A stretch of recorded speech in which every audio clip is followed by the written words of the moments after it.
Good afternoon or good evening. Welcome to the Score Channel. I'm Meacham. I'm your college counselor, and today we're going to be looking at some SAT review and Q&A for November. I know it's a little early compared to like when other people might do this stuff, but I got things going on. Okay, I'm busy. I'm going to Columbia in 2 days, so I got to get stuff done now. And so I wanted to make sure we got to talk a little bit more about the SAT for you all and just give you another chance, because this November test is really like the real last chance to get some extra good grades before you finish your early applications. You know, a lot of universities will allow you to send your November test results to the university, even though the November deadline is like considered the end of early action, early decision. There's a lot of times, because you still have to send the official results, and that still takes time. So once you do that application by November 1st, which you should do days before, by the way, you should do that like October 28th at the latest. So then you're going to get access to their platform, and then they're going to ask you to send official stuff. And by the time you have that access, honestly, like you could probably be doing the November test, and then you could just send those results along with your other ones. And so that's an option. Not every university gives you that option, but a lot of them do. So just, because of that, and because I know a lot of people are going to be trying to apply early, hopefully this month, then let's talk about this now, on the 18th. And also before I go to Columbia. And also wanted to give a shout out to the SAT Crash Course, because they really liked, what the response from y'all from last time we did this, because we did a little review. I went through their first test live, and they, made that test for free to give to everybody, which was really cool of them. And then they said, hey, listen, we got a lot of people to sign up, and we thought that was really great, and we want to give them something extra. So they're going to give 20% off the site until November 4th, I think it is, for the test, right? So until the November SAT, you can get 20% off if you just use the code SCORE at checkout. Also, a couple people had written to me with like minor technical problems that they had. Guys, if you do ever have any issues with their stuff, like just send them an email and they'll address it right away. Like we fixed the problem in 15 minutes. I'm in constant touch with them too, but it's their site, so like they can fix it faster than I can, honestly. And I may not be like sitting here looking at my messages. So if you hit me up, it could take longer. So definitely just go straight to them. But actually, so what we're going to look at today, what we're going to have a, look-see here. October SAT results should be coming out, by the way. That question is a good question. They should be coming out like in 2 days, I think, because it's still usually about like, 14 days typically. It's still taking 2 weeks. They said they would be coming out faster, but they lied. But yeah, what we're going to do today is go through. I'm going to use the second test from the SAT Crash Course to kind of like show you just, again, some techniques and tips, and kind of go through some of the questions and explain some of those answers. And then also, obviously, if you have questions about the SAT, by all means, please throw them out there, and we'll just like take a look at those as we go through. So yeah. I think though I haven't seen any test results really come out yet, at least not internally, not at SCORE. I had some people taking the October test, so I haven't seen anything, but usually I think it's going to take 2 weeks and change, which again, they said it would take less. They were like, yeah, you'll get your results faster. It's still 2 weeks. I mean, it's not as bad as some of the cases where it used to take 3 or 4 weeks if your school took a while to send something back, but it's like, this isn't faster. So yeah. You got 1480. That's awesome. Well, what advice I have? I think you're good, man. I think my advice would be just relax. You got 1480. That's fine. You can send that pretty much everywhere. But if you want to get a better grade, try again. I mean, sometimes it's luck. Sometimes it's which questions you miss, which determine a lower grade. Like you could do the same exact performance another day and get a higher score. So 1480 is fine, dude. It's more than good enough for just about anything you want. Remember, it's not the most important factor these days. I'd rather you sit down and focus on an essay than sweat over the SAT after a 1480. So yeah, first and last, Stingy, good luck with that. I hope you get it. So yeah, for your test, by the way, remember, you can always adjust the size of these things, and I recommend you do that, like, to adapt your test to your screen so that you can see all the answers and process them quickly. That's really important. You don't, like, if you're like this, like, then I can't see D, and now I got to go over here, and that takes a couple seconds. Those seconds add up. So I like to have everything visible, so that I don't have to scroll. Really, I can still see all the answers. That's important for me. I'm using the online SAT crash course thing. It's the same as Blue Book, as you can see. It's exactly the same. But I already went through this test, and so I'm going to show you guys kind of like, what this is what I marked and why. And again, the first run of the test is usually vocabulary. You're going to get like a good handful of questions. I've seen like 8 to 12, like quite a good number of questions actually, like six or eight questions usually related to vocabulary in the first part, and then there's some more in the back half for transition words. So, usually there's going to be a lot of vocabulary questions, and you always want to think about how you can like do these quickly. So for me, and I did this lightning fast, because the thing is, like, I look at the question, I see most logical and precise word, and I know that it's a vocabulary question. And so what I need to do is just look at this sentence really. And so in this case, like, I'm looking at other words that could indicate what this word should be, right? I want to try to kind of match with something else. And when I see precision and economy, I think, okay, that gives me a clue. Let me look at these words. So with these options, precision and economy immediately point me to succinct. That implies that it's using as few words as possible. It's very efficient. So succinct, that would be the best choice here. Prolific and extraneous would actually be like too much. That'd be the opposite direction. Terse, kind of like, but at the same time, that usually implies a bit of negativity or mood or something. Like, it's not usually good to be terse. It's kind of rude or kind of, short in a negative way. And I know that I shouldn't choose something kind of negative because it says praised by critics. So again, there's clues in the text that are going to tell you more or less what direction to take. And then you can use those clues to kind of figure out your best choice and eliminate others. So I'm able to eliminate very quickly prolific, because pro is going to mean more and we're looking for less. Extra, same deal. That means more. I'm looking for less. Terse, I know that has a more negative meaning and we have something that's praised, so that's not going to work. So that's basically the approach you want to take to all these vocabulary questions, because like, same deal. I got another logical, precise word or phrase. Okay, so this demonstrated a blank dedication, right? I need to maybe keep reading forward to find a little bit more about that dedication. I'm looking for an adjective. And that's something else to keep in mind. Think about what kind of word you're dealing with. If I have blank dedication, I know I'm dealing with an adjective. So I'm trying to describe that dedication.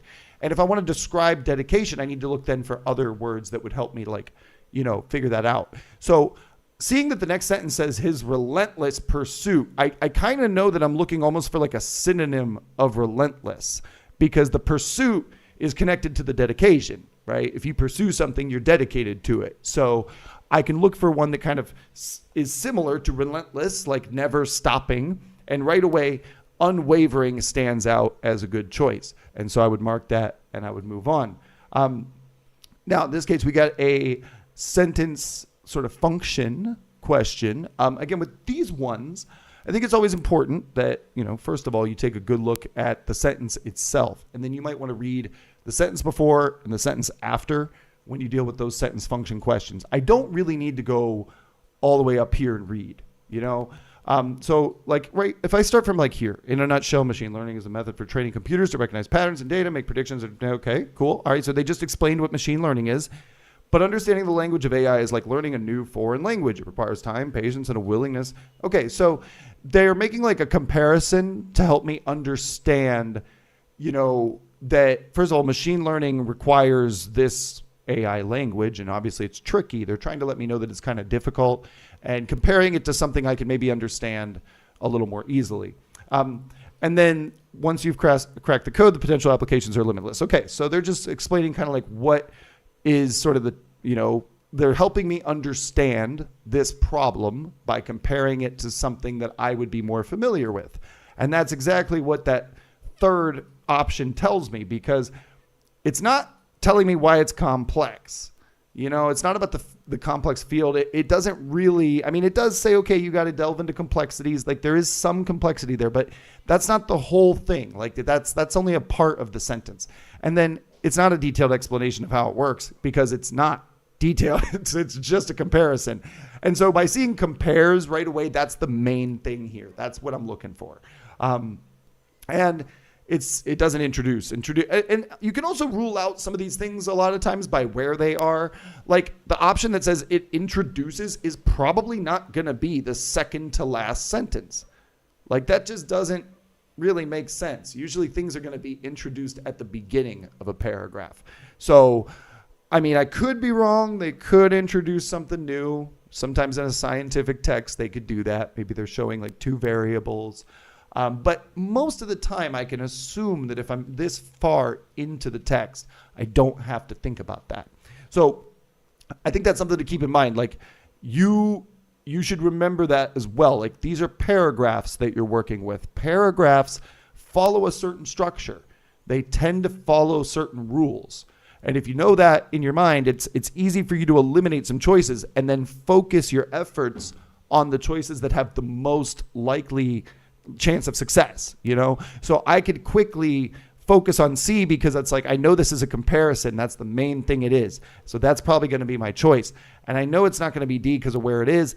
And so I can kind of quickly rule out A and B and just focus on C there as well because I can see that this is just a really solid answer for it. So sometimes it's good to look at those verbs in the responses here. The verbs can give you a good clue.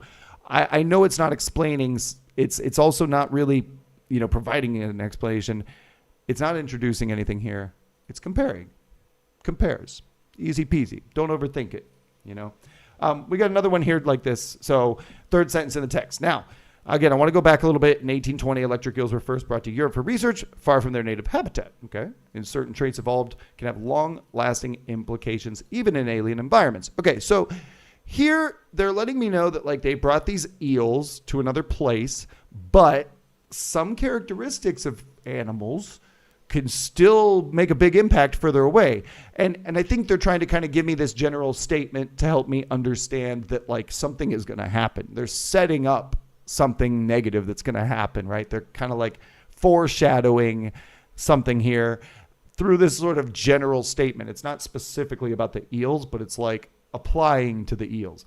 And looking at these options, right away, the first one says presents a generalization. And I just said the word general statement because that's what this is. Like, notice that it takes away the electric eels and it says evolved in a species. So if it's involved in a species, then it's like we've gone from something specific to something more general. That's a sign that I probably want to mark that generalization answer. I still want to be smart and take a quick look. It doesn't state a hypothesis or offer an alternative explanation. There is like a little bit of context for science, but not why they were brought to Europe specifically. So my initial instinct here is good. This is where we want to be. Yeah. So yeah, welcome to Party People. Appreciate y'all. Thanks for checking things out. Yeah. Now we got a paired passage situation. How would the researchers at Michigan respond? All right, so what I like to do here is, again, the people that respond, I like to look at the other one first, okay? I want to look at what they are responding to. So I'm going to start with text one, which is that self-driving cars have drawbacks. Cyber attacks is a problem. They're vulnerable to hacking. Okay, so self-driving cars are cool, but they can be hacked. Cool. All right, these guys were addressing security concerns with self-driving cars, and they developed a system which monitors and detects bad behavior. Okay, so these guys right away would agree, yeah, that's a problem. They're on the same page. They're actually working to solve the problem presented in text one. So then I want to look for an answer that acknowledges that concern of maybe these cars being hacked and maybe mentions a possible solution. Right. So that's kind of what we're looking for here. My squinting answer. I know. It's funny. My friends used to always joke that I was Chinese because like when I would get my like squinty face on, my eyes disappear. I don't know what it is. You know, I'm nice eyes, but my eyelids are huge or something. I don't know. It's kind of funny. Yeah. So you're in public Canada with the volume. So I don't have a way to put captions on MFR, like straight up. Like I think they're auto generated on YouTube, but I'm not sure. They will be there later, because definitely when you rewatch this, it has them. All right. So if you don't know the meaning of a word to fill the gap, Ingy, you're not necessarily going to know every word, but again, try to use process of elimination with vocabulary. Like if I take a break from this one real quick and just go back to number 2, like I can use some process of elimination here in that I know I'm looking at a synonym for relentless. If I know what that word means, I know that you don't relent. I know that you don't stop. So it's something that continues. And I know like incidental and intermittent would not be something that continues. Those would be things that, like probably only happen once or twice or just infrequently. So I could eliminate B and C. Now I would then be between A and D, and I could then try to eliminate D. I could say, well, look, okay, does it make sense to call it an obligatory dedication? Like, does someone really force you to be dedicated to something? And do you think Albert Einstein was really being forced by anyone else, obligated? I don't think so. I don't think anyone told Albert Einstein what to do. And I think if they tried, he would have told him to leave him alone because he was busy figuring out the universe. Like, so I can use process of elimination to take away words, Now, if I don't know a lot of the words, then that gets difficult. And that's a sign I need to start practicing more vocabulary. Because if I don't know one word, okay, maybe I can work around that. If I don't know 2, it's going to be tougher.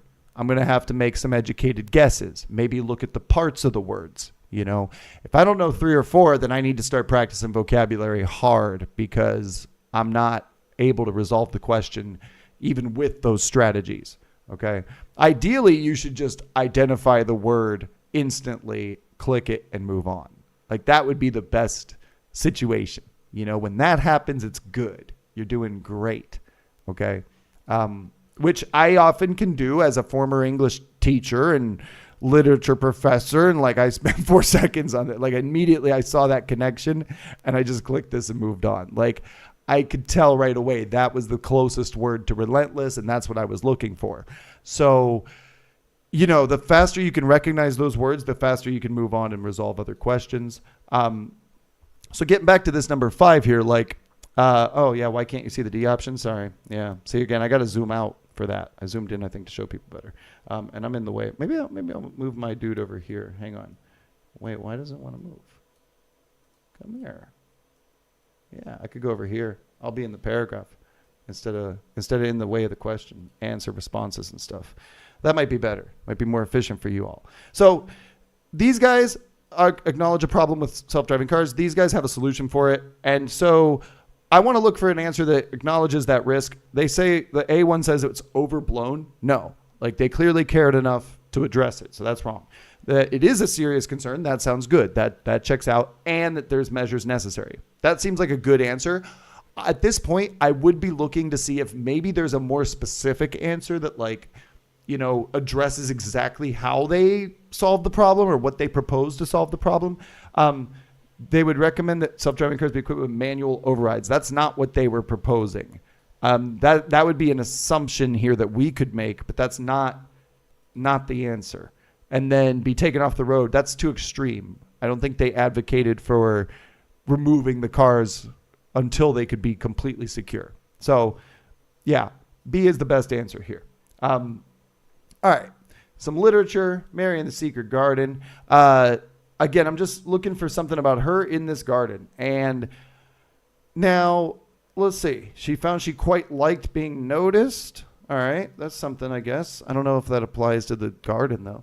Take pleasure in the garden. Okay, that's good. She liked the flowers and the plants and the animals. It sounds nice. She could be herself. Okay, she has good feelings, good vibes in the garden. I just need to make sure I have a response that's attached to the garden idea. This one's pretty obvious because I think C just makes it clear. Like, she enjoys spending time in the garden. Yeah. I mean, I could maybe, argue some of these other things in the garden it's true that in the garden she's able to like have different feelings here. But she is happy in the garden. She isn't burdened by the expectations of others. And she says she likes the attention that I think she's getting from like the plants and animals. So I think we're good with C. Crowd react to the man's exclamation. Yeah. So let's see. Crowd's exclamation. Now, this is a good term to use as well that can help you kind of zero in on the text. An exclamation should point me in the direction of exclamation points, you know? And I might want to take a look at those. So it says like, a chorus of voices responded, some agreeing and others dissenting with various cries of Copperfield and no, not Copperfield. And so I see that there's like a divided response to something here. And that gives me a clue as to maybe what I should mark here. Because I wouldn't say they unanimously support or all vehemently oppose. Clearly, those first two answers are wrong. They're both too extreme. They display a mixture of agreement and disagreement. Now, that sounds correct, and they don't ignore the exclamation. So using this term was like a way for me to kind of cut into the middle of the text and just get the information I needed quickly. And this C answer looks pretty good to me. So that's what I'm going to go with. So Samir, important vocab that might be useful. Look up, like there's tons of, just look up like SAT vocab list, Google it. Like there's tons of people who've made lists that are smarter than me. Go ahead and just do that. Like you'll find stuff. Google's your friend. Like there are schools that publish lists. There's like websites that have lists. I often have recommended using the TOEFL very hard words on Magoosh. Magoosh is a website that has like TOEFL flashcards, but the very hard words from TOEFL overlap pretty well with the SAT. And so you can use those. They also have a GRE deck, which is like even higher level than SAT. So sometimes that can be good to practice. Like if you go into those GRE words, if you can handle a lot of those, like you're going to be really set for the SAT. Because the GRE is like the master's version of the SAT. It might be too hard in some cases, but like if you're running out of SAT practice, if you feel like you've got it all down, go ahead and start working on the next level, you know? So yeah, grammar, I'll get to that when we get to that part of this. And any extra resources for the digital SAT, I mean, we're in it right now, man. The SAT crash course is like the next best thing after you do the official practice tests. You can check out my material too if you haven't. But if you're looking for more practice tests, this is what I have found to be the best option available. And they're giving a 20% discount to everybody here on the channel until November 4th if you use the code SCORE. So you can go to the SATcrashcourse.com and check this out. That's where I am right now. It's up here. You can see. And this is their test. And it works just like Blue Book. So honestly, I've gone through several tests with them to try to help, improve some of the quality. I'm still working on that, but we've been fixing a lot of little things and making them even better. And I like what I see. So William Wordsworth, they like the poems from William Wordsworth. So main idea, we're looking for a main idea. Now, with poetry, main ideas, they're hard, okay? I think most poetry has some kind of lesson or moral that you want to look for. But the thing about poetry is like it tends to be very indirect about its references. Like it doesn't usually refer to things very directly. So you need to keep that in mind. Here, okay, it says radiance, which was once so bright, be now forever taken from my sight. All right, so something that is gone forever.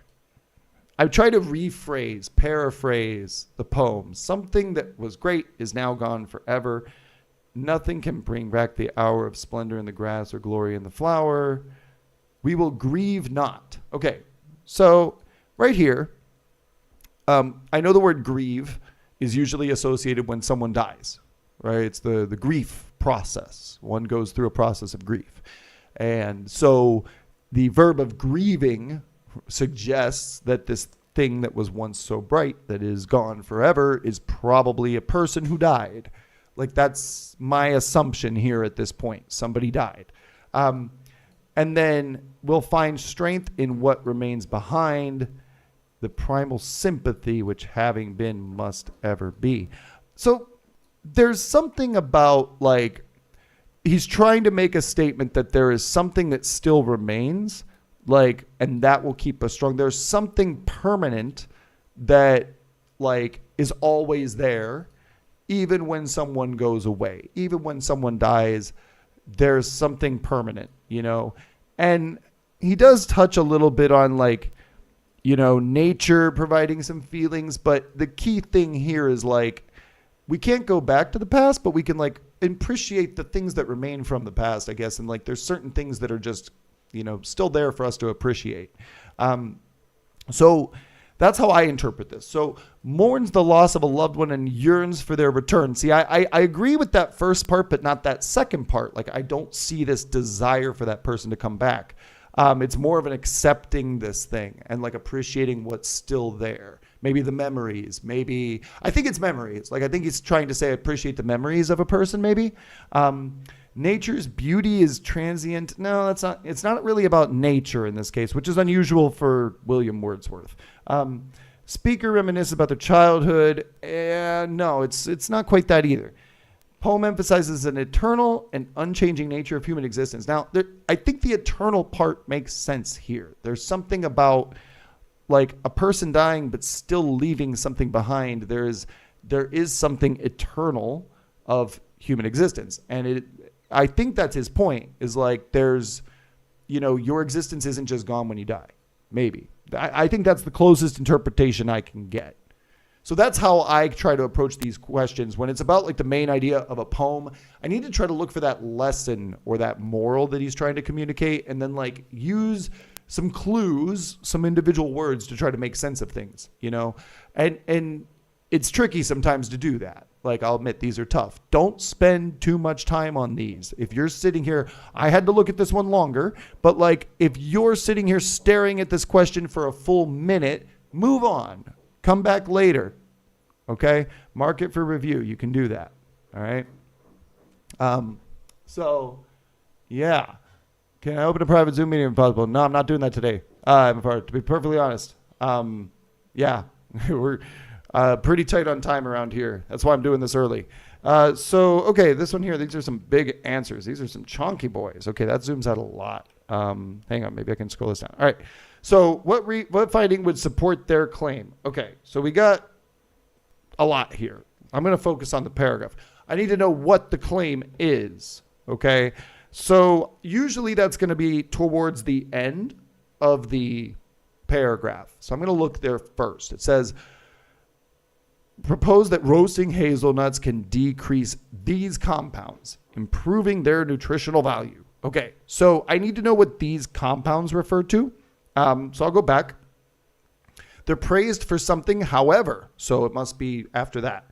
They also contain tannins, which can inhibit nutrient absorption, and phytic acid, an anti-nutrient. Okay, so those must be the compounds, the tannins and the phytic acid. And basically they're saying that if you roast the hazelnuts, there is less of this bad stuff, and therefore it's better.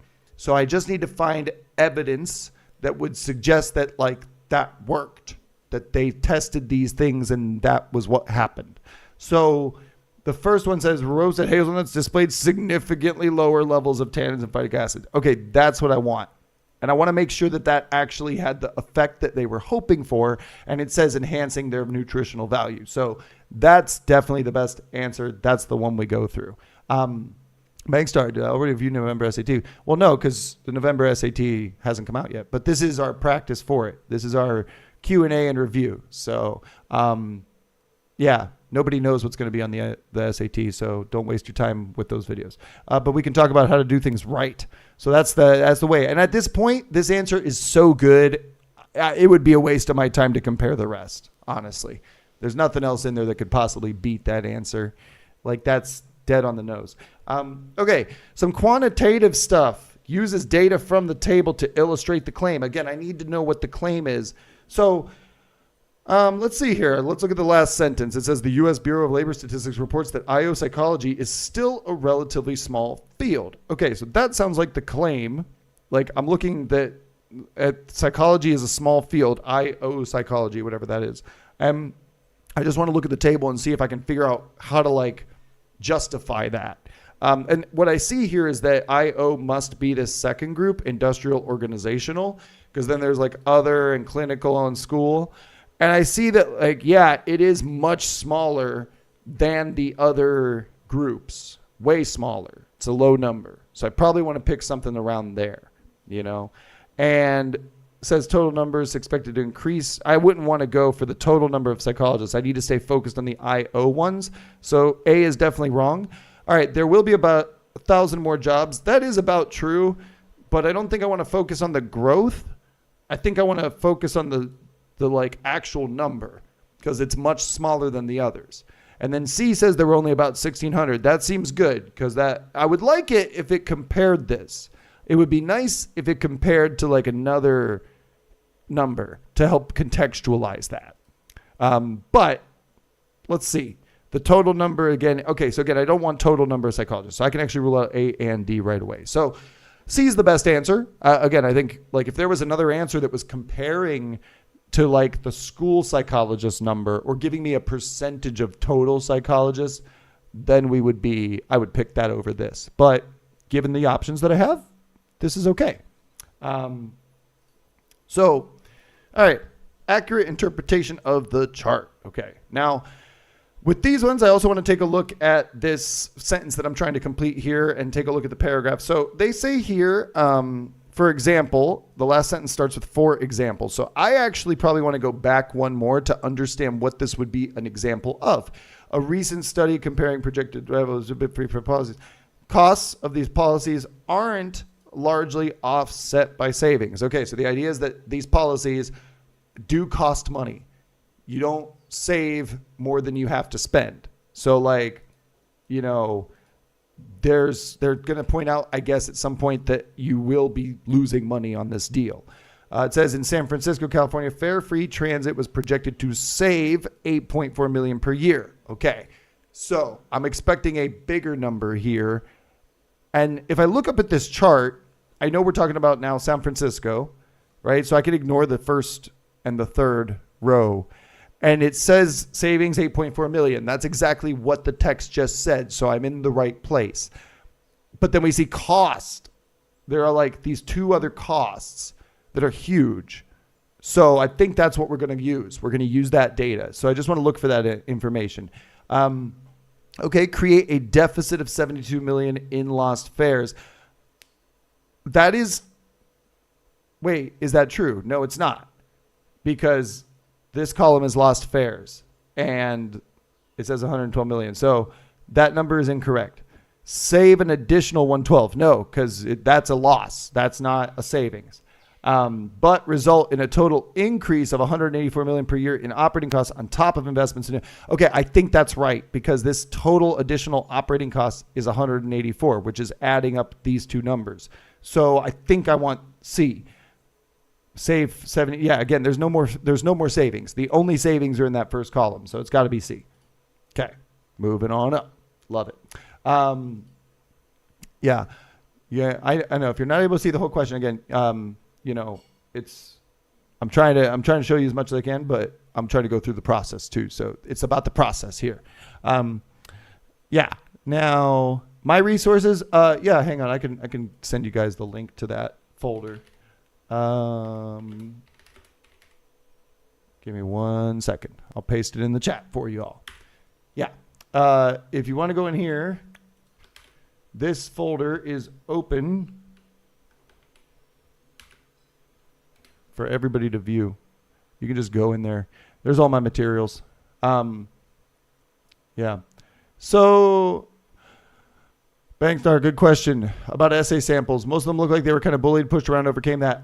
That's not necessarily what universities look for. That's a fairly common experience. It's something that you can definitely talk about if it happened to you, but don't force it either.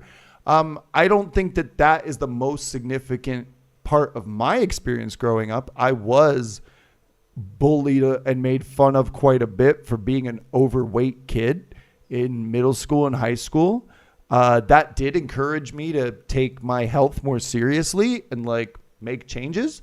But that wasn't, if I were to write a story about my life for college, it's not the topic I would pick. And the reason is, for me, and I don't mean to judge anybody else's experience, but for me, that didn't have that profound of an impact on who I am as a person. I didn't like being made fun of. Yeah, it was sad and like made me come home kind of feeling like crap most days. And that did affect me in some ways. But you know what? I also wasn't like that obsessed with it. Like it didn't bother me that much. It was also like it sucked, but it was just like, whatever. This is kind of like not that big of a deal. And you can change that pretty easily. If they're making fun of you because of your weight, then just lose weight. It's an easy solution. It wasn't like an existential crisis. For me, there's other events that have been more impactful, like my religious upbringing. That has much more impact on who I am today in many ways still. I wrote an essay about my house burning down because that had a big, profound impact on my life and on my academics and like on how I see the world today. So for me, I was like, my thoughts are, what would I share with you that would say the most about who I am today? And I don't want to focus too much on who I was in the past. So for me, like, yeah, living more healthily, eating better, doing some exercise, that's stuff that I do now because of that childhood stuff, but that's stuff I should have been doing anyway. Like, it's not like a grand accomplishment for me. I don't feel like I did anything special. I feel like I just did what I should do. But then there's other situations where like I had to overcome some really significant difficulties that most people don't have to. Most people don't have their house burned down 2 weeks before Christmas. Most people don't grow up in a borderline religious cult. So those are things that have had a bigger impact and things that I would rather talk about. And I would encourage everybody to think about like what really has been the biggest transformative thing in your life. And try to talk about that, or just focus more on who you are now. Because I see some of these essays, and a lot of people have sent me their essays to look at, and I have tried to get through a lot. And I think the big mistake sometimes is like focusing too much on that negative past. They want to know who you are today, and it's okay to talk about how you got there and where you come from, but like you want to focus more on the present and the future, not so much on the negative past. Just some thoughts, If you want to cancel your November digital SAT, how much will you get in a refund? The policies are sometimes different on in every country. Don't cancel it. Why would you want to cancel it? Go take your test. Boss up. You might be able to move it to another date, but I think there is a fee for changing the test. I don't know the answer to that question because I always tell people to take the damn test. Don't change your plans. Stick to your plan. All right. Going back to our thing here. Data from the table, another data question. Okay, so on this one here, I need to look at their hypothesis. They hypothesized the magic word. Use the magic word.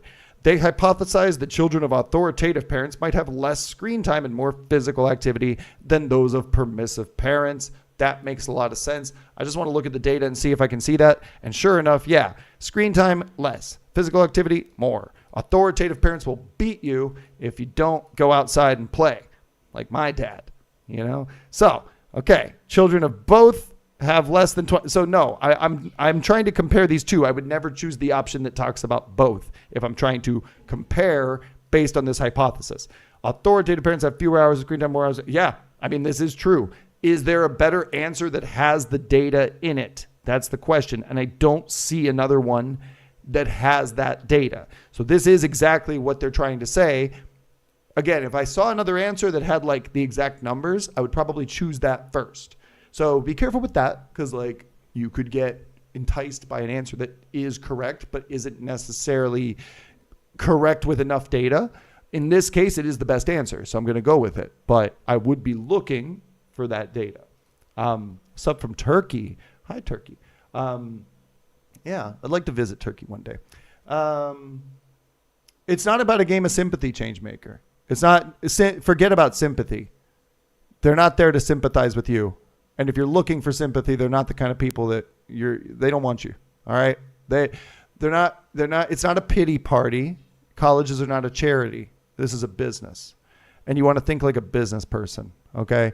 These universities, if they decide to admit you with a lot of financial aid, they're making an investment in you. And they're hoping that that investment turns into, eventually in the future, more recognition, more prestige, more investments, okay?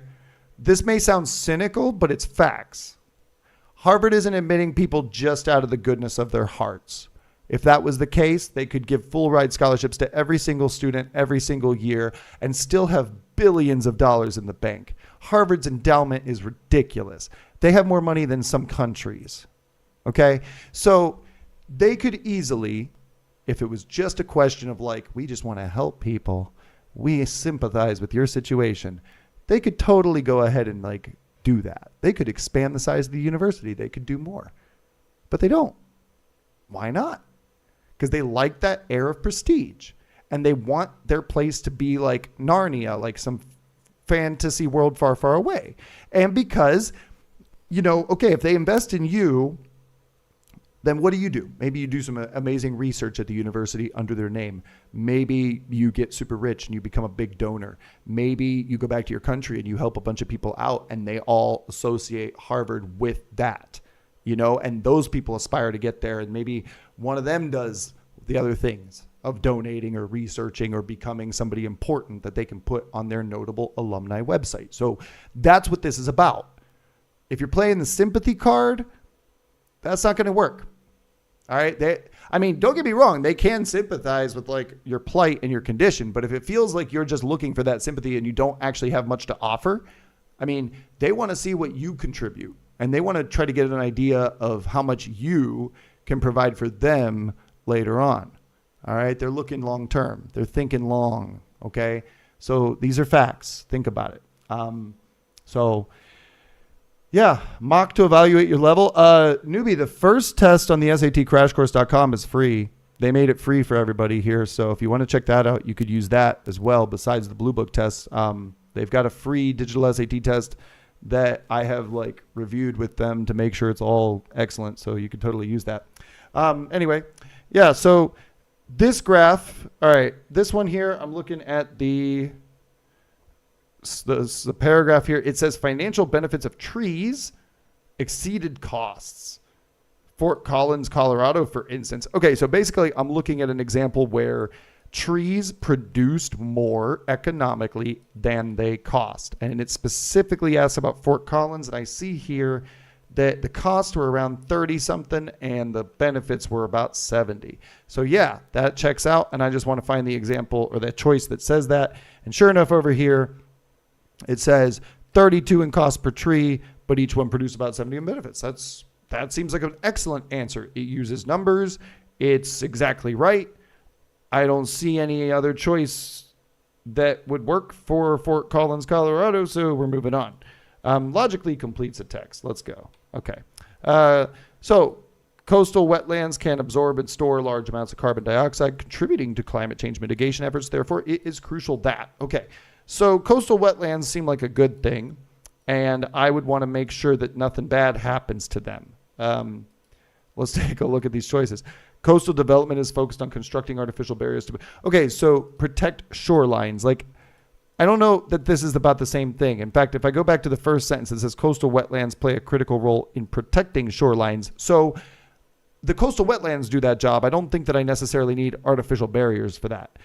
Coastal wetlands are preserved and restored to maintain their... Okay, that seems like a good answer because we just said these are really good things, so we should protect them. I don't think we would try to convert all areas into wetlands. And I don't think the change of topic to climate change makes sense here either. We did just mention it, but I wouldn't necessarily focus on this aspect of it to close out this paragraph because this paragraph is about coastal wetlands. So B is a good answer. Yeah. So if you have a couple of questions in here, feel free to leave them in the chat, people, and I'll try to get into it. Desmo shortcuts. I have no math skills, NG. I'm sorry. You have come to the wrong person for math. There are other channels I've seen that are good for math. You might want to check them out. I'm kind of useless in that regard, so I have no idea what to tell you. But maybe someone else in the chat can be a bro or a lady bro and tell them what to do. Or a non-binary bro. I don't know. There's all sorts of bros these days. Okay. Conventions of standard English. We've gotten to the grammar stuff. I like these because they're faster. Okay. I'm going to zoom in a little bit more and just move these down. All right. So, but blank influenced by blank, blah, blah, blah. All right. So we have all the words are some. I need to choose an answer that has some, but is like the right punctuation or the right connection. So it says most people who heard the broadcast understood they were listening to a piece of fiction, but some. Now, because there's this influenced with a comma after it, I know this is probably like extra information. And so I'm probably going to use the comma after some, and that'll be that. Because if I say some influenced by it, like there would need to be more after this. And it doesn't work without the comma. And I don't need the extra words. So C is good. Standard English again. All right. The statue's torch is a beacon shining brightly, but it is or it was. It needs to be it something because it would be the torch. And then we even have it is. So we have something here to kind of give us a clue. With grammar, it's good to look at the context clues because sometimes you could get an answer that's like in past tense or present tense and you might not be sure which one to choose. So you need to look for context clues in those situations. In this case, it's definitely it was.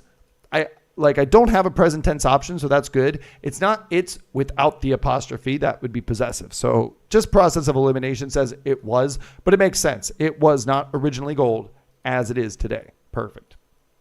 All right. We have, again, Lake 227, and then we're trying to combine it with like the next sentence somehow. So, okay, scientists, David, blah, blah, blah, poured nitrates and phosphates into Lake 227. One of the fresh... Okay, so they're describing what Lake 227 is. So I don't want to make a full stop. So B and C are wrong. And then the question is, do I need this is one or just one? I don't need that. You know, if this said which is one, that would be correct, but I still don't even need it because I just could use the most simplest form of expression here. Anytime you get these situations, make sure you remember to like the shortest answers are often the right answers because the question is like you want to write without adding extra words for no good reason. So if, you know, you get these kinds of questions, and maybe you see another way that is right, but uses more words, then you have to ask yourself, like, did any of those words add meaning to the sentence that I absolutely have to keep? And saying this is one versus one, it doesn't add anything. It doesn't contribute at all. So I can just eliminate that, go with D, move on, and smile.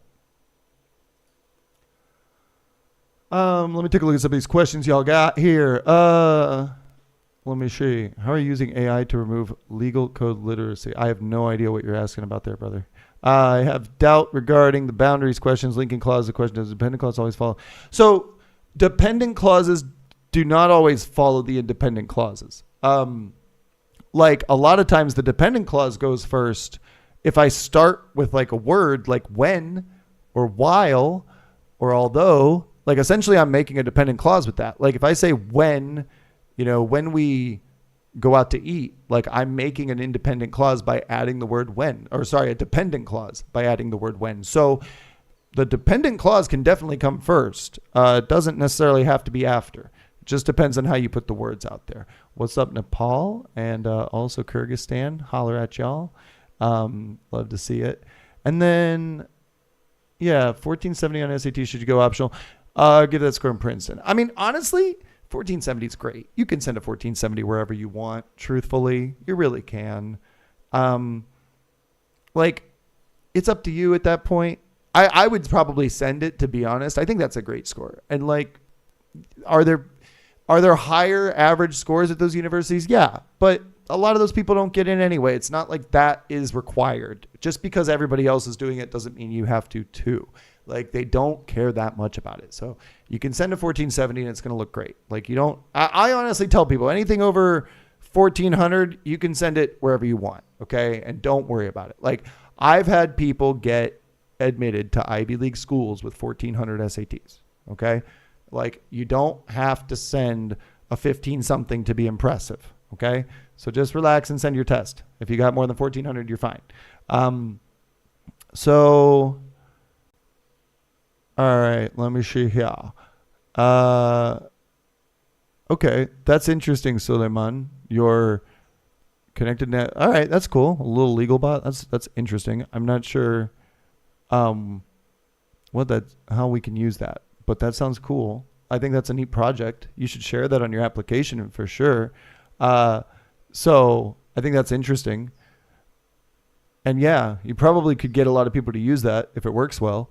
Careful with that because AI has made mistakes with legal stuff. And there have even been lawyers that got in trouble in the US for using ChatGPT and getting like fake citations. So there's that. Right. And then Sular's asking about saying the thing is you can't manage the time. If you can't manage the time, then you need to get good at managing time. You need to stop overthinking stuff, use the right strategies for the right kinds of questions, read more in English so that you can read faster. That's huge. Okay. You got to be able to read faster. I think that people overlook general reading practice, and general reading practice means you just read articles, read books, read stories, read everything you can. Because as you read more, you get better at reading. You get faster. You learn to break apart paragraphs more efficiently. You develop an instinct as well for good grammar, good punctuation, good vocabulary. And that will help you answer questions quickly with instinct rather than analysis. Okay? A lot of the vocabulary and like grammar stuff, I just do them instantly. And it's not because I'm processing it. I'm explaining to you today the process, but I'm doing that process in seconds because of all the time I've spent reading and teaching English. Like I just know my rules. I know what goes with what. I can feel if an answer is wrong. So I can rely on that feeling usually. Now, to be fair, I've also let that feeling give me a mistake or two because sometimes there's a better answer, you know, and maybe that first one feels good, but then there's actually a better one. So at the same time, the key is not to go too fast, but if you're having trouble managing time, it's probably because you're not going through the questions either the right way, or you're reading more than you need to, or you're reading too slowly. So improving your reading skills and really applying those like strategies for each kind of question will make it faster, and that will help a lot. So here, like right away, instinctually, I know A is correct because it says throughout history, human beings have used. Throughout history implies a period of time, and we typically use have used. We use present perfect with a period of time. And so I know that that'll work because I know it's still true today. It's throughout history, including now. All right. We've got punctuation question here. All right, let's take a look at what we have. So I have a high-fat, low-fiber diet, blank, can lead to. Okay, so I've got for instance, and I should use a comma here because I wouldn't use an M dash with connectors. M dashes are only really to replace commas for extra information. So I can use it to add extra information in the middle of a sentence or at the end of a sentence, but I would not use it after a connector like however, for example, or all, you know, any of those. Like I would never want to use that because that's not how it's supposed to replace commas. It doesn't replace every comma. It just replaces extra information commas. So I'm going to go with D. Theirs is the answer picked here because I think that's usually what we're looking at here with this situation when we have although this concept is fascinating, there's no definitive evidence, right? We're trying to say there is no evidence, right? Obviously, since I have the noun after, I'm not going to use it, right? So looking at that sentence very quickly, you can see the evidence, the noun, comes after this blank. And so there is would be better than it is, right? It is no evidence. Like it has to refer to something before. And so the evidence is after. So that's why it doesn't work. All right. Again, we're asking about punctuation here. I see what's changing. So we're trying to figure out where to put a comma or how many commas to put. Now, let's go back here. While deliberately adding chemical compounds to a lake may seem something. Okay, because of while, there needs to be a comma after I finish this clause. And this clause is incomplete because it says seem, but there should, like, seems what? So I need the comma after what it seems. And so looking at these answers, destructive and irresponsible would be the finishing part of that clause. So I would have a comma after that, right? And I don't need anything else. I don't think so. This method of experimenting. Yeah, so I would just say this method of. We would not want a comma after that like we have in D. And we need the comma here. Hey, oh no, wait. I was going to say I thought C was the same, but no, there's an extra comma and no, that would be unnecessary. So yeah, A is the right answer. Let's move. Okay. Cool beans. All right. So how to come over from that? I get confused in two choice, how to overcome. If you're getting confused in two choices, like if you have two options and you're not sure what to do, again, like I think it's important to sometimes take a moment and, try to apply the process of elimination more strictly. One of the things that I will do in some cases is count, like, how many connections do I see to the paragraph? Sometimes you might get two answers that are both kind of correct, but maybe one of them is only correct because it talks about like 1 point, whereas another answer has 2 or 3 points. If the paragraph mentions a few different points and then the answer connects more to those points, that could be a better answer. With certain types of questions like data, I need to choose, based on which one maybe gives me the best data or the most accurate data from the charts, the graphs. So if you're stuck between two choices, you want to try to see which one maybe has more, support from the paragraph, more connections to the rest. Okay. All right. So this one, another transition. All right. Now we got transition vocabulary. So this says the help me investigate project, comma, blank. So I would be looking for something that would present a project. For example, obviously seems like a good choice here, but I would want to maybe make sure that the previous sentence is mentioning those in general and that this would be a more specific example. So I do want to look at the previous sentence here, and it says that funded by nonprofits, foster public. Okay, so like there's nonprofits, it mentions nonprofits, and so the Help Me Investigate project, I would imagine, is like an example of this kind of project, so that makes sense. That would work. Okay, all right. Again, I want to look at the previous sentence to make sure I can understand how to transition between the two. So it says mud skippers spend a portion of their life on land, and they have physical adaptations that are not generally observed in other fish. So I would look for maybe an example also here. Like I'm probably going to get one of those physical adaptations maybe. It says the usage of bimodal respiration, the ability to acquire oxygen using gills or through wet skin, sets them apart. Okay, so they give me an example. They give me a specific case of one of those physical adaptations. And out of all these, the only one that kind of suggests that we're specifying or getting more specific is in particular. So that's the one I would go with here, because these other ones are not focusing on a specific point. Nevertheless, and by contrast, would be going in an opposite direction, and similarly I would expect that to compare to a different kind of animal, and we didn't do that. So doesn't make sense. All right. Same transition thing here. Okay, so all right. This previous sentence has a however, so I also want to go back one more. Again, I go to the blank for transitions. I go backwards to try to understand the previous sentence. And if that sentence also has like some kind of transition word, then I actually need to keep going. So it says, today they wear wetsuits for protection from the cold and swimming fins for increased speed in water. They do not, however, use oxygen tanks. Okay, so they're telling me about the gear that some people use to like go underwater, but they don't use oxygen tanks. So this would imply that maybe they're going to tell me what they do use instead, or how they deal with that problem. Because obviously, if you're going underwater because you have a wetsuit and fins, you need oxygen somehow. So I would expect something to kind of explain that to me. It says the Hanyo train to hold their breath for minutes at a time. Okay, so they don't use oxygen tanks. Instead is the best answer here. Instead, we're telling me what they do instead. They train to hold their breath for a really long time. Pretty cool. All right. Another transition here. Okay. Transcribers need no expertise. Directions on the history website. It's easy. Okay. The ingredients, Rangon root and measurements, a ditto, can be puzzling. All right. So it sounds like they're trying to tell me that this is pretty simple.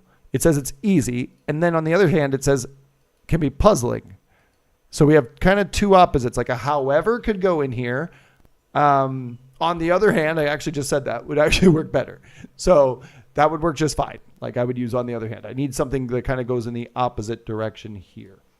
Okay, we got some note-taking stuff. This is kind of an easy one with just 4.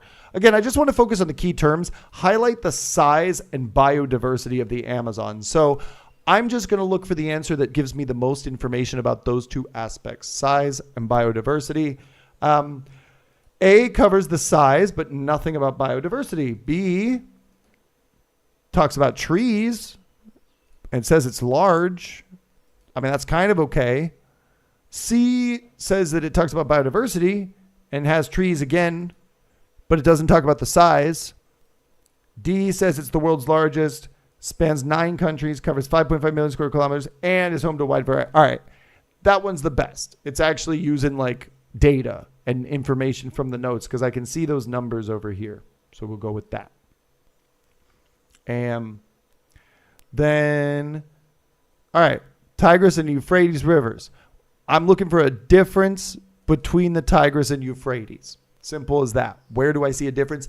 I would expect them to be compared, directly in my answer. I would make a comparison. And if I think about rivers, what things could I compare? It's always good to be predicting. When you are actively predicting in your brain, it makes it easier for you to find the right answers, to get the information that you need. So in this case, I would expect rivers to be compared probably by their size, maybe like the populations living on them, maybe like the amount of water that flows, could be the species that live in it. I would probably be comparing those details. I would think physical details first if we're talking about rivers. So that's kind of like what I'm thinking I should look for, but we'll see if that's actually correct. So it says they both flow through. So if they're saying both, it's not a difference. Euphrates is the longest in Western Asia, and it surpasses the Tigris in length. Okay, that's a good comparison. That's a difference. We got one that is much longer than the other. Okay. They both facilitated growth. That would be wrong, and they're both important to the economy. So again, all the other 3 options don't focus on differences. They focus on similarities. 27 is B. We're good. All right, that brings us to module 2. Okay, let me take a look at your questions before I jump into some of these. And again, if you have any questions about any specific types of questions or any strategies or anything, let me know. So yeah, we got a lot of debate about the law bot, which is interesting to me. Yeah. Strengthen and weaken questions. Strengthen and weaken question, like the ones about, okay, those are like about the arguments. So when they ask about like strengthen or weaken an argument or claim or something like that, what you're looking at there is just, usually those are scientific texts. They usually have some kind of claim in the paragraph. So what I want to do is find that claim. Okay, what is the hypothesis? What is the claim? What is the idea that the author has? That's step 1. And then once I understand that, I can look and see, okay, what would be like good evidence or bad evidence? What if I was running that experiment or conducting that research? What would I want to see and what would I not want to see? Okay, and that's usually how those questions work. So if it's strengthen, I'm looking for something that supports the claim, supports the hypothesis. If it's weaken, then I want to look at things that undermine or, detract from that hypothesis. That's the key. Okay, so that's what you want to look for. Amit, how long will this class go? I'm thinking about another half hour to an hour. We'll see how I'm doing. Speaking of that, I will be right back. I'm going to grab a little more coffee and I will be back in 1 minute. Okay, so we'll continue with the second module in just a second. Thank you very much.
Okay, we back.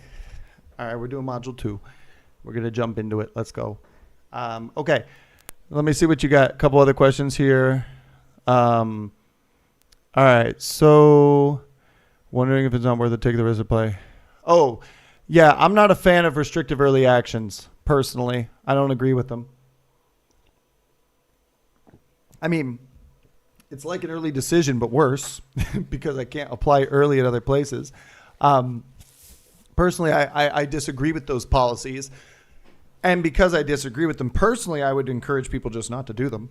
I think universities should understand that, like, it's not fair to students to do that. Like, I don't think it's, I mean, early decision is fine. I think we've all agreed that it's fine if people can choose one university, but then still, make the effort to apply early to other places. And by doing restrictive early action, you are essentially telling other students, like, no, you can only have a dream with me. And I personally find that to be a little bit unethical.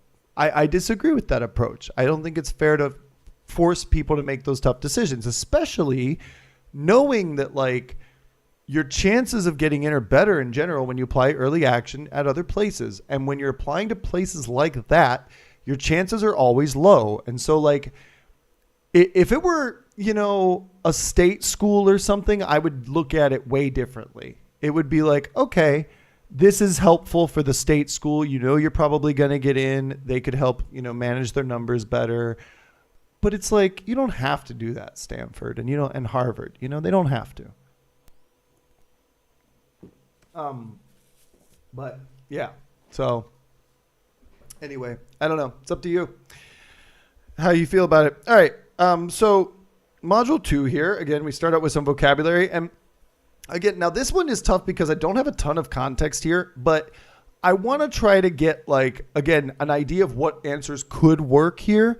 So I see we have self-portraits, artistic expressions. I would probably look for a word that has some connection to that. Now, intermittent is probably not going to be the right word because, truthfully, like, that doesn't make any sense. It's not going to be a word like that doesn't really have any impact. Intermittent, just sort of off and on. No. Evocative. Okay. Like, something that's artistic could be evocative. Something that produces a reaction, produces an emotion. Sporadic is the same as a, and so is haphazard. So another strategy with vocabulary is, like, if you see 3 words that have similar meanings, it's not any of those words. And you can kind of stop worrying about the paragraph. So even if you get a short paragraph that doesn't give you a lot of context, like the previous module, I was showing you to, like, use the context of the paragraph. Here, I don't have a lot. I have very little context. So I need to kind of work around that lack of context. I need to say, okay, let's see what the other answers are saying. All 3 of those other answers are saying that something doesn't happen regularly. So it's probably none of those answers if they're all the same, So that's one of the ways you can do things. And I can kind of see something similar with this, like preserved and maintained are the same. Hindered would be reduced and usurped would be replaced. So I can tell B and D are wrong because they're basically the same thing. So it's got to be either A or C, and I can reduce my idea a little bit there. And then I see, okay, creative destruction would suggest usurped because you destroy something but create something else. You remove the king, replace him. You usurp whoever is already there or whatever is already there. So that would be good. So again, process of elimination with vocabulary is really effective before you start focusing on the paragraph. I often recommend that, especially for short paragraphs. You want to look at, like, the other options because you might be able to find a couple that are similar, and then you can always get rid of both of those, So that's always good. Live stream schedule, there really isn't one. There isn't a class every day at the same time. I don't have time for that, to be honest. I try to get, like, 1 or 2 live streams about the SAT in before each test in the year. And then, like, I try to do, during this time of year, I've done a couple of essay streams. I did a Saturday supplemental stream. I'm going to try to do another one this weekend in Columbia. I did, personal statement streams as well. So, like, I don't have a regular schedule because my life is anything but regular. Running a company that helps 200 people study abroad takes a lot of time and work. And I am often traveling and often doing a lot of things, not just for the channel, but for the company. But I try to make some time for everybody here in whatever I can. I used to post weekly uploads. I did that for 2.5 years, and the business has just gotten too big for me to do that now. I don't have time for that. Sucks. I wish I did. I wish I had more, because I like doing this stuff with y'all. So, again, choosing the right word. Now, there are some here that I do not know. Right away, I can tell you there are words I don't know here. I do not know what obdurate is. I've never seen that word. In fact, like I kind of want to search. I'm confused. Recalcitrant. I think I know what I've heard that word. I think that's like, I think it's negative. I'm not sure though, to be honest. I don't know. So it can happen to me too. Okay. There's words that I don't always know. That may not be a problem. I can see if the other words I do know can work, and if not, okay, I got to take a guess. Such is life. This artifact played a blank role. Now, I know that a lot of times we say pivotal role. That's a common combination of words. That's the kind of thing I can learn by reading a lot. So that common combination makes me think I should choose this answer, and it is the right answer. I don't know. Maybe it is this obdurate role, but like I just know that I often hear pivotal role. So sometimes the right answer is that, again, instinct can help you. Just because I see words that I don't know, doesn't mean I should start doubting my instinct. Like, okay, there are words I don't know here, but I don't automatically assume that they must be the right answer. Because I see that mistake a lot with my students. Like you'll see words you don't know and go, oh, it must be one of those, or it really could be, but maybe not. Maybe there's just a better choice and you're overthinking it. And maybe they're putting that one really hard word in there to confuse you on purpose, So yeah, don't worry about it. All right. Symbolizes was the choice here because this is obvious. This is Great Gatsby. It's literature. You should automatically gravitate towards a word like symbolizes. Green light represents or symbolizes something. So that's perfect. All right. Again, looking here a little bit at we have undermined, dissolved. Those are kind of negative. Reinvented is a little different. Dominated. Again, I'm probably going to lean away from A and D because they're both kind of similar. The feudal system, dumb something, the economic structure. Okay, dominated, that makes sense. If we're talking about, again, I know some historical context and it tells me more about it. So they wouldn't be telling me about it if it wasn't important in that time. So dominated does check out. Again, this is how we can approach those. This one did make me sit and think for a second. I actually marked this one. Now, this one here, I think was similar to the Great Gatsby one. Like I obviously don't have a ton of context here about Adam Smith's theories, right? Because of that lack of context, I could interpret this in different ways. How could I best interpret it though? Understanding that they're telling me about the theory. Usually in writing, you're going to tell people what something does, not what it doesn't do. You're going to focus on its role, not the role it doesn't have. You're going to try to tell me the details that are true before you tell me the things that are not true. So if I got a sentence like this, I'm going to start by saying what it does. It embodies. Okay, it embodies the concept. I assume that you're trying to explain this theory by telling me about the concept behind it. And like, I wouldn't want to assume something negative before something positive in an explanation. And again, 3 words that are negative would exclude each other and probably indicate B. But this is how you can address these questions. Like, if you make the mistake of trying to like guess a meaning that should be there without the context, you're going to have a bad time. So even though this is like a shorter paragraph than what you might see on the real SAT, I think it is a really good example of this kind of situation. Like sometimes you get bigger paragraphs that don't give you that context. And so I see people make the mistake of staring at this for a while and thinking like, okay, well, which one is it? I don't know. I can't figure it out.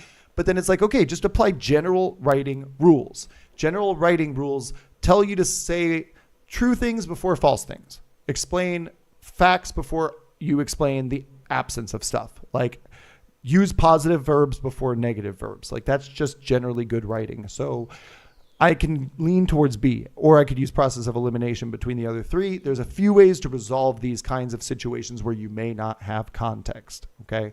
But it doesn't mean that the question is wrong. It means that you got to try a different strategy in some of these cases, okay? And the same kind of thing happens with number 7 and like number 8. Basically, we have similar situations there. So I wanted to jump ahead to a couple other ones here, actually, because there were a couple of good. So this was one based on some of the questions that you guys have asked. I wanted to kind of like address some other questions before I wrap up today. This first one is a good example, like of what you were saying about strengthen or weaken the arguments. Here we have directly support the student's argument. So I need to know what the argument is. A good trick is to look at the word argues. Like, can you find a similar word to argument in the paragraph? Because if you can, it'll be easier to find the right answer.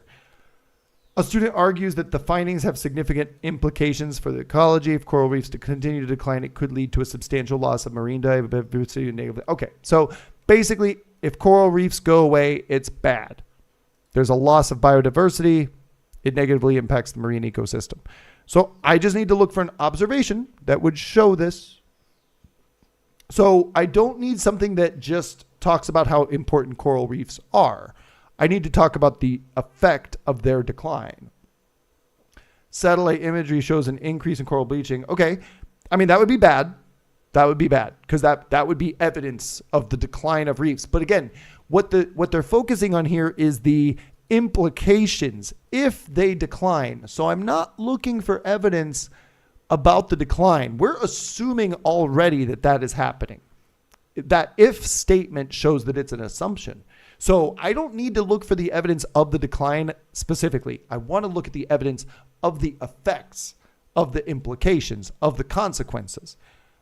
C says researchers discover that the depletion of coral reef leads to a decline in fish populations. Okay, right there, that's a good example. That's a specific observation that could correlate to this idea of loss of marine biodiversity and negatively impacting the entire marine ecosystem.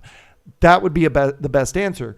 Surveys about communities. No, again, it's not about awareness. Like, that doesn't matter. So C is really good evidence that supports the argument that like if coral reefs go away, we lose other things. That's the simplest way to express it. This is a good example. There's also sometimes these ones with like quotes. Same kind of deal here with the journalist claim. I'm just going to look for what their claim is. This one says a tech journalist observes that like this mode of working, which I would have to go back and find, it says open source software development programmers voluntarily. Okay. It can be challenging who are accustomed to having complete ownership of their project. So the idea is like it's open source, it's community based, multiple people work on things. That can be difficult for some people who are used to working alone. I'm looking for a quote that just illustrates that. So this one says, it was full of brilliant programmers. It was inspiring, but disagreements. And that but tells me this is probably a good answer.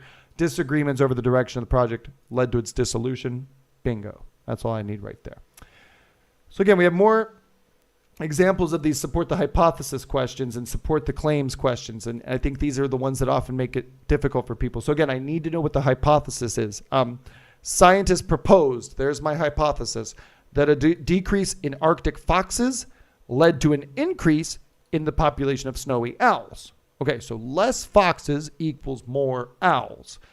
The foxes do not typically prey on the owls, but they do prey on the lemmings. So what it suggests here is that the snowy owls normally eat lemmings. If the lemmings are gone because the foxes eat them, then there are less owls. That's basically the point here. So decrease in population of lemmings is associated with a decrease in foxes. That doesn't make sense because what we're looking at is the owls population. My answer needs to address that somehow. I would think, maybe not, but it at the very least, it needs to address the correct relationship because what we're saying here is both have decreased. And what we're trying to say here is that there were less foxes, which made for less lemmings and then more, I don't know. Hang on, this is tricky. Actually, I'm looking at this again. Decrease in the population of lemmings is associated with a decrease in the population of foxes. No, it would be an increase in foxes. If you had more foxes, you would have less lemmings. Okay, so that's wrong. Snowy owl population tends to be greater with both foxes and lemmings. Now, that could be because, like, if they have the lemmings, then they have something to eat. But then it doesn't make a ton of sense that there would also be more foxes, because if there's more foxes, there should be less lemmings, because that's what they eat. So it's a little weird that would be the case. Like, that doesn't seem like a logical, that would make me ask more questions. I would have new hypotheses, like what else are they eating? So I don't know that B is the best answer here. And then consumption of lemmings by snowy owls increased before the decline in Arctic. Okay, so that doesn't really make sense here because that's the opposite direction. That's not what we're looking for. Population of lemmings has increased as the foxes have decreased. Okay, that would check out, because if there are less foxes, right, then that means that there would be more lemmings, which the owls could eat, and therefore they would be doing better in their population, which does explain the gap between the decrease in the foxes and the increase in the owls. These are the tricky ones sometimes. What I try to do with these is categorize my variables. Like, what are my variables? My variables are foxes, lemmings, and owls. And think about the relationships between those variables. So if there are more foxes, there should be less lemmings. If there are less lemmings, there should also be less owls, right? Because that's what they eat. So that's the math, right? If I have less foxes, I should have more lemmings. And if I have more lemmings, I should have more owls. And so I would just want to find the answer that kind of matches with that. You know, that's what I'm looking for. So that's how I kind of got to that one there. That was a good tricky one that made me stop and think. So there are a few other ones like this. And I think the complete the text ones are pretty straightforward as well. I don't know if there's any other kinds of questions you guys want to look at in particular. But, you know, we got some of these. Getting to some of this punctuation stuff, this is like really straightforward because if you start parentheses, you have to finish them and vice versa. So B would definitely be, you know, using that. Again, we have verb forms. Just make sure you're using the right terms. We have in 1875, so we want to use past tense, and that should be the correct answer there with A. Again, we have a punctuation situation with dependent clauses. It's added when. Remember that if I start the sentence with the dependent clause words, the connector, then I would use the comma after. But if I have it after, I don't need to use the comma before. So in this case, when does not require a comma before, as in the answer A. I can just go ahead and use it without the comma. Same deal as words. If I don't need to use it, I would avoid it. And that's the best way to write those situations. Choosing, again, here, no need. Do not put punctuation around your prepositions. Generally speaking, prepositions do not need to have punctuation around them. So we'll just go with that. Again, another verb form situation. Those are pretty straightforward. Again, another punctuation deal here. Do I need, again, prepositions with. If I have a preposition, I'm probably not going to use any punctuation. So D is going to be a good answer because I could say draped with red banners and garlands. Good enough. Some transition words, I could kind of take a second on those. Now, here they're talking about armor that gives mobility and was actually pretty light. And then it says they're less heavy than much of the equipment worn by soldiers today. So they're kind of like doubling down on the same idea. And so indeed is a really good answer for that. Like if I want to double down, if I want to kind of expand on that point and make it really, really clear, indeed is good for that. However, because we have, you know, we're going in the opposite directions, they talk about annoyance and sleep deprivation near wind farms. And then it says stricter regulation will lower those problems. So they're letting me know that, hey, right now there's a problem, but we're going to go in the other direction. However is good. Here they talk about professional development, benefiting employees and their employers. And so it says it's a shared responsibility. I would say here this is like saying so, kind of like a therefore. Accordingly works well for that too. If I've got both employees and the employers who benefit from this, then it stands to reason that combines them. Like this is the logical thing that follows. So accordingly can work kind of like a therefore. Get a couple of note-taking questions. Relevant information about the aim of the research study. I'm looking for the goal of the research. They sought to explore the effects of climate change on insect migration. Perfect. That's the point. Like, that's what I want to find here. I don't want to look at how they did it after collecting data. I don't want to look at the findings. And so I'm just looking at why they did it. What was their goal? Sought to explore the effects tells me the answer. And in 27, methodology of the research study. So methodology, I want to look at how they were doing their research here. And they aim to explore. Again, this is kind of like the previous one. That's the aim. That's why, but that's not the method. This tells me what they found. This is kind of after. I want to go before this. Explain that there's all right, this is more of like the theory behind it. Collected data and analyze this data using statistical models. That actually tells me how they did it. So that's going to be the right answer. Poetry. We talked about one of those poetry questions earlier in the first module. With poetry questions, again, like, it's tricky to get through poetry stuff. Like I said, look at the lesson or the moral. What is the message of the poem? Like, usually there's some kind of message, some kind of like thing that it wants us to appreciate. Maybe I'll pull up an example. Let me see if I can find a good poetry example that could kind of illustrate that for you. I'm trying to think of some good ones for the SAT that tend to come up. Like Robert Frost comes up a lot. Wordsworth comes up a lot. William Blake comes up sometimes. I like William Blake's stuff. His stuff's pretty good. Maybe.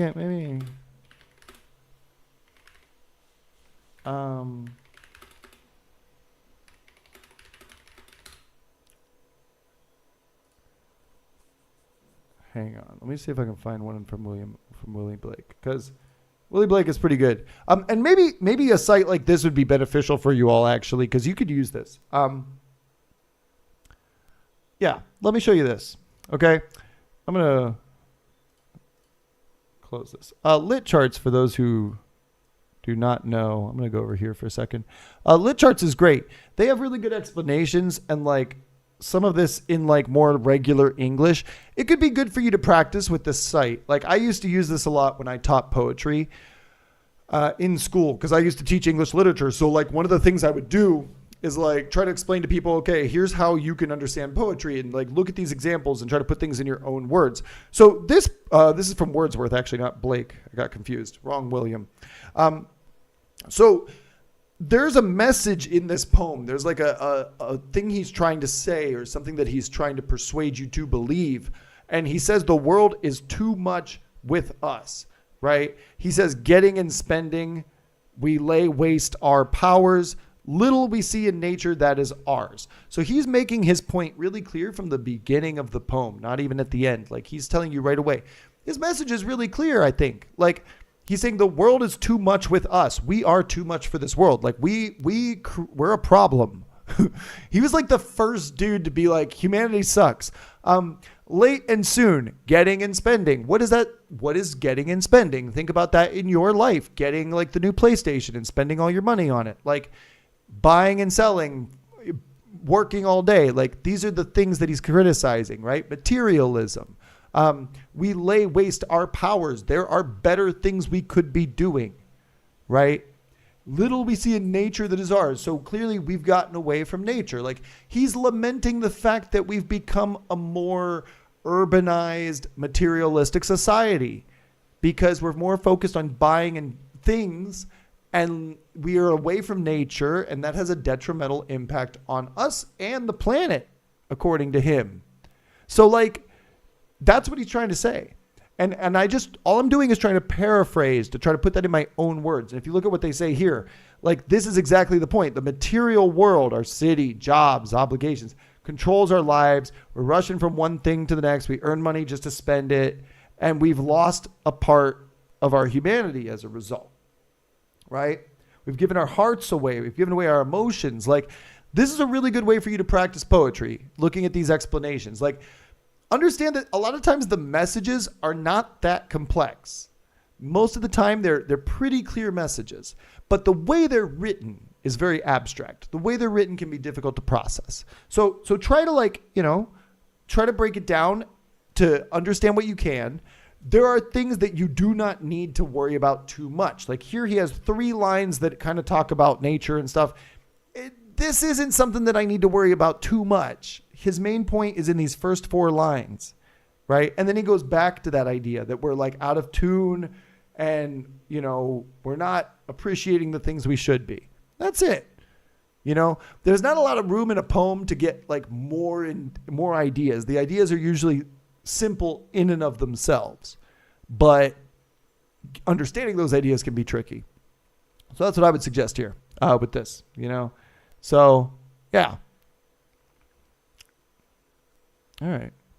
I'm loving your debate back and forth, by the way, about this law thing idea. I think it's an interesting idea. And yeah, there's definitely stuff that will be challenging on the way, but I hope it works out for you. I think that is a field that will be pushed into, the idea of AI and legal stuff, because law works on certain logic. It can be processed by machines pretty well if it's well interpreted, and that's the key part.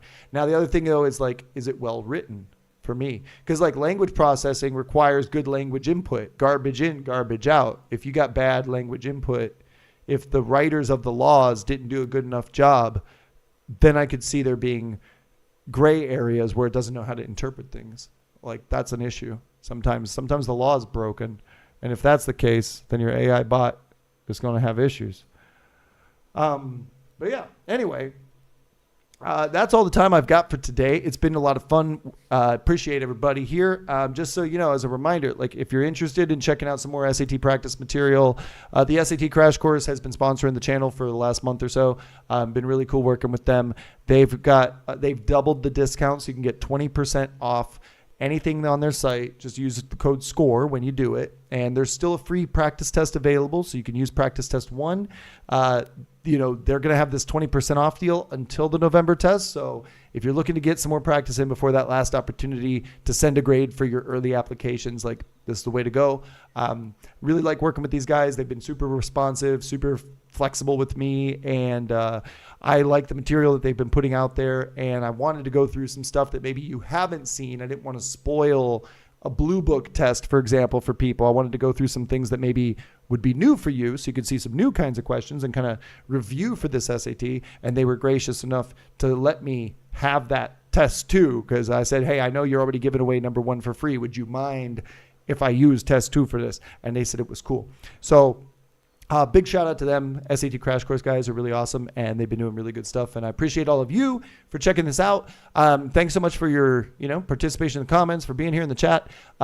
Next, I'm not going to be publishing much in the near future. I will have some supplemental essay live streams. I did one last weekend. I plan on doing one this weekend if time allows in Colombia and if my internet works. I don't know yet. I will try. We will see. But I do want to do some more of those to help you with your supplemental essays for your applications. And then we'll be getting into some more, admission-based topics in the coming months coming up here. And planning on maybe doing a little bit of a university trip early next year. So we'll see how that goes too. So anyway, thank you all for watching, and I will see you later.